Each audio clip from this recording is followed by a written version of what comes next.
वर्षावरच्या बैठकीनंतर एकनाथ शिंदेंसोबत जयंत पाटलांची तासभर खलबत। अर्थ खात्याबाबत चर्चा झाल्याची सूत्रांची माहिती।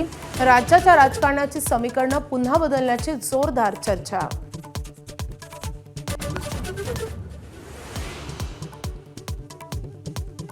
पुण्यातील खलील शेख आत्महत्येप्रकरणी शिवसेना नेते आणि माजी आमदार रवींद्र धंगेकरांसह पत्नी प्रतिभा धंगेकरांवर सह 10 जणांवर गुन्हा दाखल। आत्महत्येस प्रवृत्त केल्याचा स्वारगेट पोलीस स्टेशनमध्ये गुन्हा। लवकरच अटकेची शक्यता।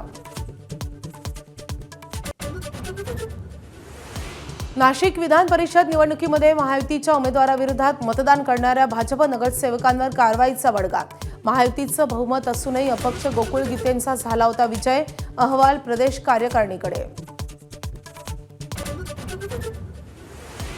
पार्थ पवारांनी घेतली मुख्यमंत्री देवेंद्र फडणवीसांची भेट। मुख्यमंत्र्यांसोबतच्या बैठकीची माहिती सुनेत्रा पवारांना दिली जाईल। पार्थ पवारांना आश्वासन।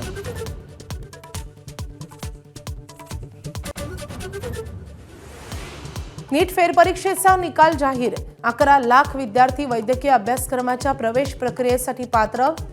पंजाबचा आर्यन गुप्ता आणि हरियाणाचा पंशुल बन्सल 715 गुण मिळवून देशात प्रथम। दुसऱ्या वनडेत इंग्लंडचा टीम इंडियावर 4 विकेट्सने विजय। जो रूटची 99 धावांची खेळी। आता लॉर्ड्सवर ठरणार फायनल। एबीपी माझा, उघडा डोळे बघा नीट।